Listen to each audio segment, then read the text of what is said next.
Bonjour à tous pour un nouvel épisode de Pourquoi Padre. Nous avons aujourd'hui une question de Giampaolo. Pourquoi dans le Notre Père utilise-t-on « qui es aux cieux » et plus loin « que ta volonté soit faite sur la terre comme au ciel ». Cher Giampaolo, je crains qu'il n'y ait pas de réponse très satisfaisante à votre question. Ce même mot biblique, au singulier ou pluriel, ciel ou cieux, désigne la même réalité. Et ce n'est pas un lieu, comme on parlerait de l'espace où flotte notre compatriote Thomas Pesquet. Mais c'est une manière d'être, non pas l'éloignement de Dieu, mais sa majesté. Notre Père n'est pas ailleurs, mais il est au-delà de tout.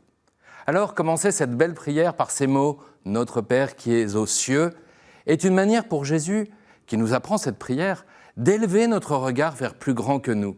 C'est en effet ce que nous affirmons de Dieu, qu'il est infini, qu'il nous dépasse infiniment. En même temps, nous savons que Jésus est venu sur la terre, non pas pour en faire des cieux, mais pour nous désigner une autre patrie. Notre cité à venir se trouve dans les cieux, et la terre est le chemin qui nous y conduit. La deuxième phrase du Notre Père qui nous parle du ciel dit ceci : « Que ta volonté soit faite sur la terre comme au ciel ». Comment la volonté de Dieu est-elle faite au ciel ? Eh bien, parfaitement. Les anges et les saints sont dans une parfaite obéissance d'amour à Dieu Trinité. Notre prière est donc que la volonté de Dieu soit faite sur la terre comme elle est faite aux cieux. C'est donc une sacrée ambition que Jésus nous enseigne ici.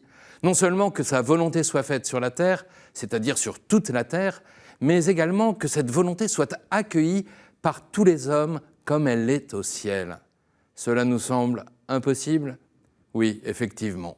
Il y a toujours en nous du péché, de l'égoïsme, de l'orgueil qui empêche cette volonté d'être pleinement accueillie dans nos cœurs.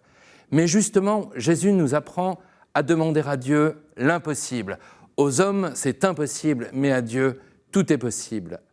De fait, c'est Jésus lui-même qui nous montre que cette volonté a été pleinement obéie sur terre par lui.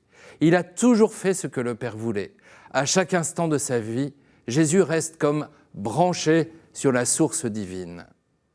Et c'est aussi très important de regarder Jésus ressuscité, puis monté au ciel ou aux cieux. Il est notre terre, notre tête, et là où il est, là aussi nous serons, puisque nous sommes son corps. Parler des cieux, c'est donc parler à la fois de notre avenir, mais aussi de notre présent, puisque la tête et le corps sont liés. Alors, je trouve qu'il y a un lieu sur terre où le ciel est visible, c'est la célébration de la messe, comme si Dieu nous soulevait le voile de l'infini. Dès maintenant, cher Giampaolo, adoptons les habitudes du ciel, là où règne l'amour.